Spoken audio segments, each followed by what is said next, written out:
high. So is it to me or is something evolving here? Is it to me? Am I high? You know what I think it is, guys? Today I used a dry shampoo for this wig. I think I'm high, y'all. I've been feeling a little loopy this whole time. Yeah. My eyes. It might be the chemicals. Yeah, my eyes is watering, all that. Like, I'm having a hard time right now.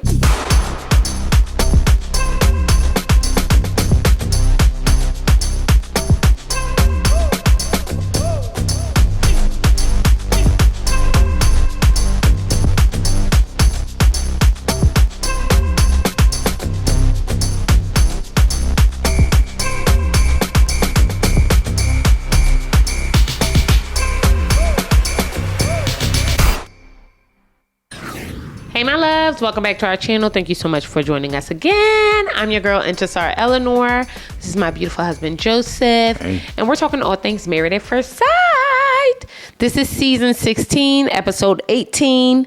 Absolutely nothing. Only one thing happened in this episode to me. What was that? Mac revealed himself to be ain't shit. Mac? Because he said he DM'd Gina. Oh, no, he didn't tell us that yet. Yeah, no, he didn't say. Oh, y'all, forgive me. But because I know that he DM'd Gina, it revealed to me that he ain't no good. With Nicole and Chris talking about their, things about how great they are. And I kind of appreciated Nicole, to be honest, saying like every time we talk about how well the couples are doing, we don't include ourselves in the progress conversation. That's because when y'all run the couples, all y'all talk about is how y'all the best couple there. Literally. And it's tiring. It's exhausting. But I'm glad that she recognized that and really said something to kind of like change the narrative almost. But what do you feel about, so they both talk, she talks to her dad, Chris talks to his friend. How do you feel about their relationship? Like with him not wanting to rush, the moving in process and everything like that? I mean, I feel like Nicole, in true self-sabotaging fashion, is always looking for conflict where there really is none. Y'all currently live in an apartment right now. You're filming the show. And when you are done, you can figure out what you're going to do. Y'all, from all accounts, y'all don't even have the schedule to try to go apartment hunting right now or figure out where y'all going to live. Y'all are filming this show and y'all barely get time with each other outside of being on camera. So this is just her. She's always looking for some type of shoe to drop. Always. Yeah. And this is just the next thing because it's the closest thing because we're getting close to decision day. But this is adding drama where there really shouldn't be none. As annoying as Nicole is, I actually kind of get her because I think I have some self-sabotaging traits as well. But she asked him about the pineapple, so their safe word is pineapple. And she asked him, has he ever wanted to use it? And he said, no. And he was like, as a matter of fact, I think we should do away with this concept. How do you feel about that? I agree. This is just more of her setting up speed bumps in their relationship. She is one of those people that need conflict to feel comfortable. Ooh, okay. And she has to talk to somebody about that. We need more experts involved for that. Psychiatrists. Because it's really bleeding into their relationship. And you can tell by the look on his face when he's talking about some of this stuff that he's like visibly annoyed by it. But he's Chris, so he's trying to like really be a nice guy. Yeah. But he's human, so we can. It's okay. You're annoyed. We can tell. We can tell. So the next thing that happens in the episode, I know I'm on skates, but I'm kind of like over it. You know what I mean? My truth is, we should have been at Decision Day 2 episodes ago. That's just how I feel. But since we're here, let's talk about it. Whatchamacallit sits down with her brother. What's her name? Kirsten. Kirsten sits down with her brother. Thoughts? And it was evident that this is why you should limit your relationship advice to people who are in relationships, to married people. To married people if you are married. Experienced people. He sat there and didn't say a goddamn thing. I mean, he was saying a bunch of nothing. Well, that's why you can't have this life and with that life because you got to separate this life and that life because you take that life. You got to keep your car over here and then your job over here. What? I didn't even understand what baby was trying to say. I was just so tired of that conversation. Like, girl, this is the bigger conversation is, what's going on with your family? Kirsten. Let's talk about that. Because this can't be the best person that you thought to call for relationship advice. Well, her daddy ain't answered. What's happening? I think it's very There's something happening. odd. There's something happening with Kirsten and her family circle that I feel like we might not find out until the finale, because that's when all the juice starts pouring out. But there's weird things happening with you. They have the dinner party and nobody shows up but her mom. Like something weird is going on. That was weird. And we need to dig into that, because these aren't people that, I mean, her brother didn't have nothing to say. He shouldn't have been there. But it's evident that he was the only family member that they could get. Which is sad, period. But I did like what her mom said. I do think that both Kirsten and Shaquille are trying to live up to this idea they have of marriage as opposed to just being married. Like sometimes, like, which I think that's kind of why we work. I think that we don't have an idea of it. We just do it. You know what I mean? We're just doing marriage. No, I think that what she was trying to steal from me. Am I saying? As I always say, expectation killed the cat. Right. I think that what we do is manage expectations. Right. Yeah. And we communicate with each other in order to shape the expectation to be palatable to the both of us. And I think that they have their own separate expectations. Okay. For this. And also, they are not communicating any of that to each other. Right. So it's like a twofold, like, you know. Or they over communicating it to each other. Like, yeah. I do think that there's space. Like, do you guys think that there's space?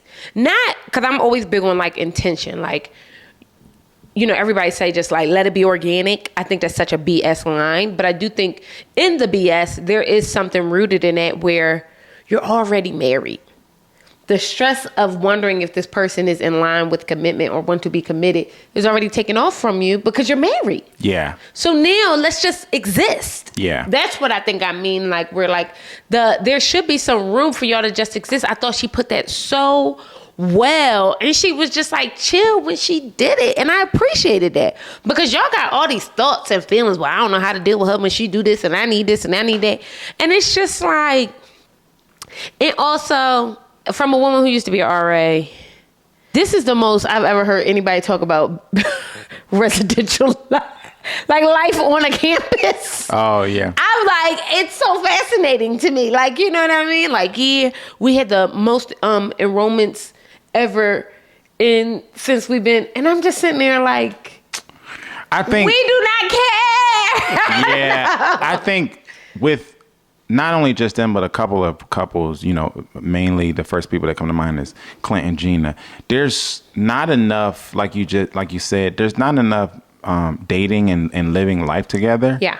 And experiencing things, and there's too much like corporate speak. Too much. I mean, everybody is talking about their job now. I'm so tired. Y'all don't have nothing else to talk about but work. Like, be for real, y'all. Be for real. It's just like so boring. And that's the other thing too. Like, none of y'all do anything that interesting for us to want to hear about what you do. None of you. None of y'all. None of you. You know who had the most interesting job and we didn't hear enough about it? The bull who played basketball overseas. Oh, you talking about seasons ago? Yeah. Even that. I don't care. You got reduced to a secondary league. That's, I mean, I'm just like. But he still got to play basketball professionally. And I don't care. Like, in America, it's really, and that's really a theme of the dating world in general. Because it's funny, because we just were talking about something similar to this in another video. Like, stop leading with none of y'all, the numbers aren't numbering. None of y'all do. I mean, it's very few of y'all that do enough that y'all could lead with y'all career every time y'all meet somebody. You know what I mean? But also, we do not care. We don't care. There's just not enough of people existing, like she was saying, and just living life together, you know, going to bars and just sitting and talking at the bar. So it just feels like none of these couples aren't doing enough life together. Yeah. And I think that's like the biggest issue here. Like, everybody has these expectations of what everything is supposed to look like, and they're just not experiencing life. Yeah. And I kind of think that's what Married at First Sight is about. Like, it's not just about, you know, marrying a stranger. It's about doing life with a human and going through the rigmarole of, the day to day. Right. Yeah, it was kind of disheartening that Kirsten didn't have anybody show up for her. I just thought that was odd. It is odd. I think the whole thing is odd, and it's clear that it's odd to Shaq too. You know what I mean? And we can't act like, he's imagining this stuff at this point. Like, if imagine you are dating somebody or courting somebody or married to somebody, and it take you over 2 months to meet their family. But That's weird. It's very odd. I even felt like the mom was dismissive a little bit. The mom's whole energy was odd to me from the time she walked in. I thought it was weird. But who is this father that I don't understand how you could want to be in your child's life and just allow them to be in a space with a grown man you don't know, whether you like the idea of how she got married or not. The whole thing is just really shady to me. It's just really shady, and I can understand Shaquille's disposition at this point, because who wouldn't be walking around the house like looking up? Yeah, that's weird. It's very weird.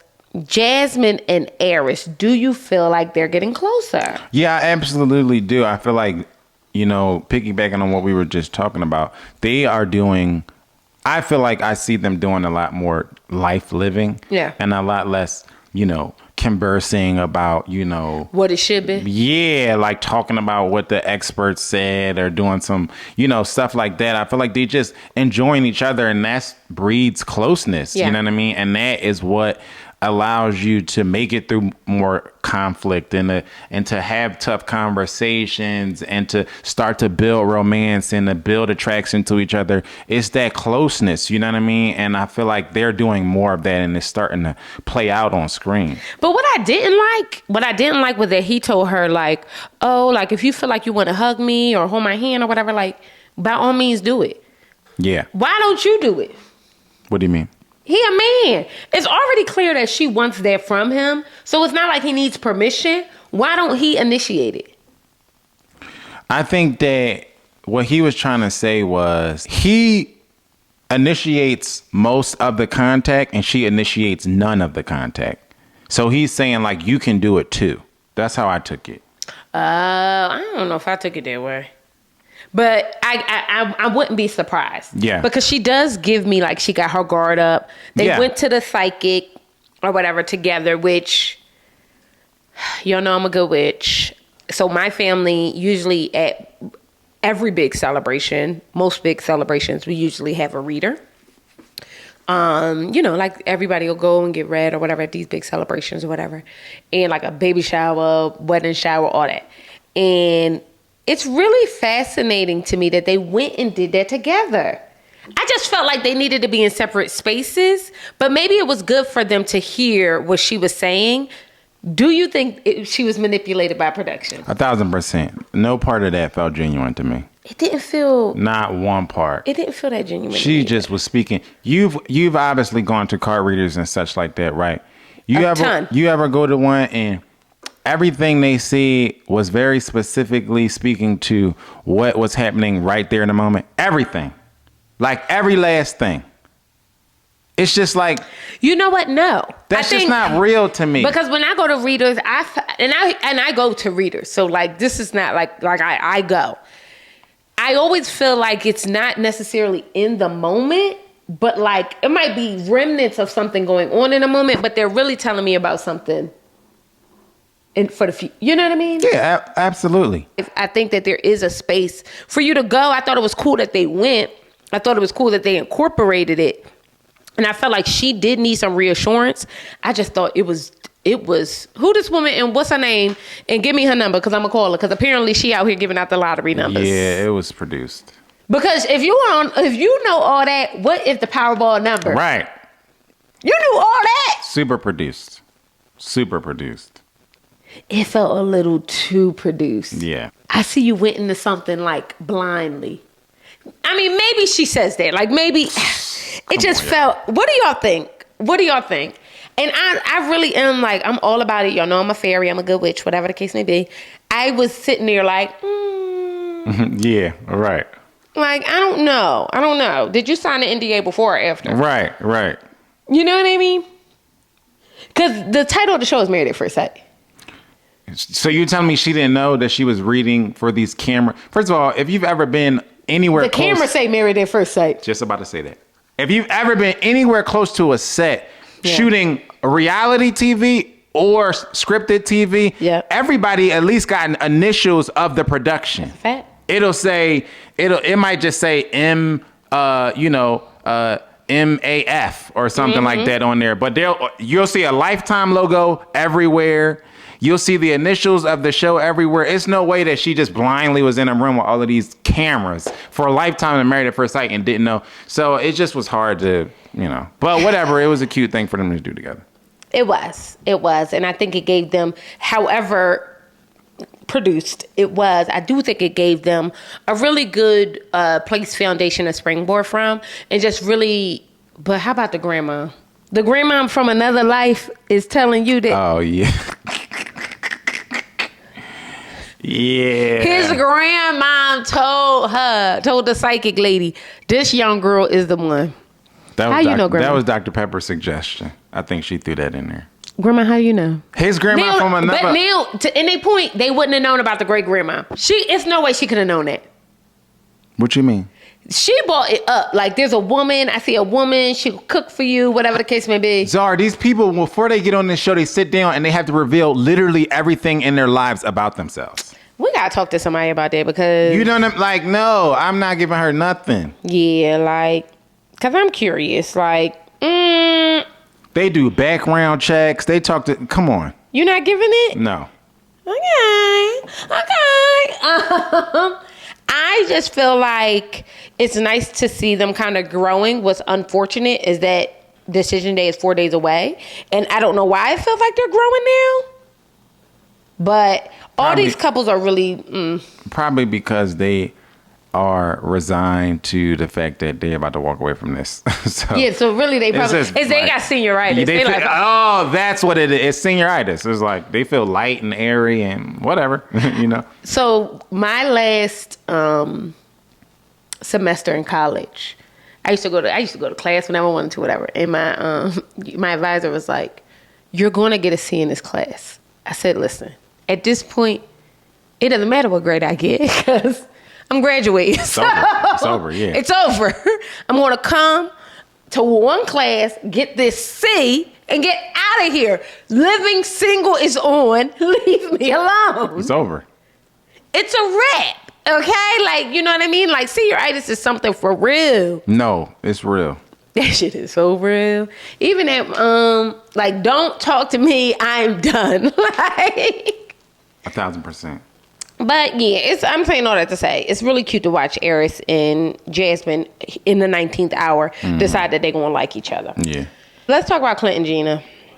This funky dog, head, ass, bumperclot, raggedy.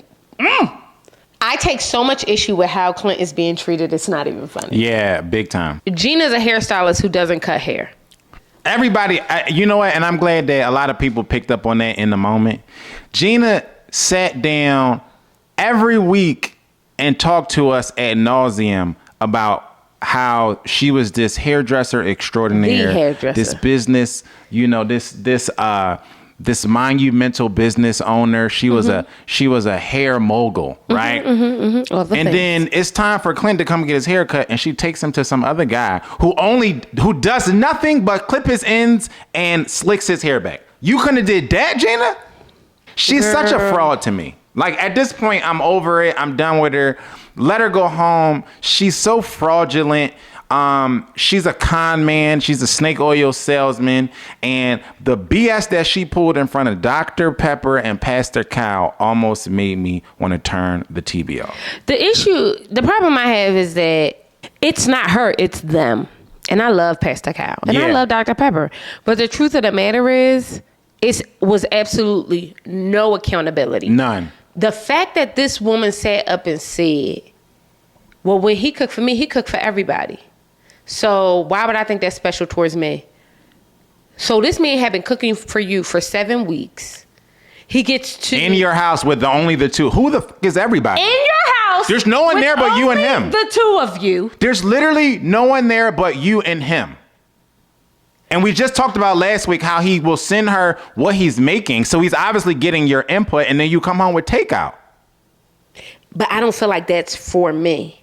Do you feel like when I cook, that's for you? Who the hell else is it for? When I'm not home, you barely even cook. That's so true. That's also true. I don't. I am just so taken aback with the lack of accountability and the lack of guidance. You gave them Driving Miss Daisy in cars to watch.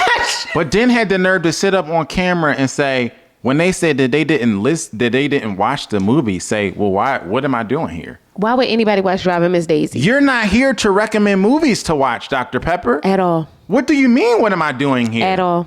They didn't watch the movie. You need to do your job. Your job is to counsel them. This is not some pivotal exercise that their marriage was going to be hinged It wasn't going to make or break. It wasn't going to make or break their marriage whether they watch Driving Miss Daisy. It was a piss poor suggestion in the first place. Hello. So then for you to question if that's what you're doing there, then you need to leave. It is just so unreal. And this is really, and I don't even want to take it here, but everything to me is about race. This is really a masterclass in white women moving goalposts. This is really a masterclass in how they create villains and then everybody else buys in. Yeah. It's no way y'all think this man is a problem and y'all watching the footage. It can't be. It's no way. It can't be. It's no way. It's no way. I'm willing to die on this hill. He was visibly taken aback. He couldn't believe it, and I think a lot of us couldn't believe it. We watched this woman set up the barriers from day one. Like, didn't even want to sleep in the same room as him. Didn't even want to stay in the apartment together. Do y'all remember Pastor Cal had to air her out to get them to even move in together because of her? So then she sits up there and plays victim. I just don't understand. Well, he doesn't like me, so he doesn't court me, and he doesn't make me feel like a wife, and he doesn't do this, and he doesn't do that. And it's like, for y'all to just sit there. I was disappointed in Pastor Kyle and Dr. Pepper for just sitting there. And I don't know if they just edited it weird or not, but it seemed like they gave her too much grace. Nothing. They gave her nothing and allowed her to run amok in this session, and then sat there and was just like, we can see that. But nobody is checking in with Clint. No one. No one cares how Clint feels or what his perspective is. It was weird. I really took issue with the whole conversation Gina was having about him, the secondhand embarrassment and him being like cringy and all those things. It just felt like... Just denigrated, like just shat all over him. Girl, why didn't you just leave if you disliked him this much? It's so messed up. Because you want us to believe that it's because you want a marriage, but nobody believes that. No. That's not why you're here. Nah, you're not here for marriage. You're just not. And it's just like really exhausting to watch. Like, it's just like, I'm tired of watching him get denigrated. I'm tired of nobody holding this woman accountable. It is sickening to watch. It's terrible to watch. So you're trying to tell me in all this time, you're an active participant in this relationship and he didn't make you feel like... He's not doing anything. And you're doing what? Everything? That is just, it's wild. It's crazy to watch. And nobody pushed back. The truth of the matter is, one thing I think that men do that women don't do is keep the same energy. They're not going to expel too much energy if you're not expelling too much energy. Women need to work on that more. So basically what he did was, oh, you don't want to be a wife? I'm just going to do the bare minimum. Why would I show up and exert all, you know what they call that, y'all? The platinum rule. Why would I exert all this energy to be what you need me to be, and that ain't what you want? But not only that, and we talked about this a little bit last week, real gentlemen are not just going to blow past your barriers. Right. You come in contact with a real man, a real gentleman, they're going to be respectful to the walls that you put up. If you from day one tell this man, don't touch me, you can't on day 35 be like, I don't understand why you don't initiate contact. You told me not to touch you. Told me. But the only thing I find whack on his side is that he take too much of the blame. Yeah, he does. And that's why that's why it's okay for them to do that. Oh, we don't feel, you're not going to get me to believe that you're not attracted to this woman. You're not going to get me to believe that you didn't want it to work. You wouldn't be doing all these things if you didn't want that. Yeah. So stop sitting up there and lying to these people's face. Tell the damn truth. Yeah, and stop letting her run amok. Just say anything you want to say. It's okay to be disappointed in the fact that somebody is not returning and reciprocating the kind of love that you feel like you're putting out there. Right, because that's ego too. It's ego. Like, I don't want to be... Just be honest. You were just like they said in the session. In the beginning, you were attracted to her until she said she wasn't attracted to you. Stop playing. Stop trying to take on her problems. Stop playing. And then, putting it out there like it's a mutual thing. Y'all didn't mutually decide not to sleep in the same bedroom. Gina decided that. You would have been okay with it. 1,000%. And you want to know why you would have been okay with it? You were okay with it on the couples trip. Stop playing.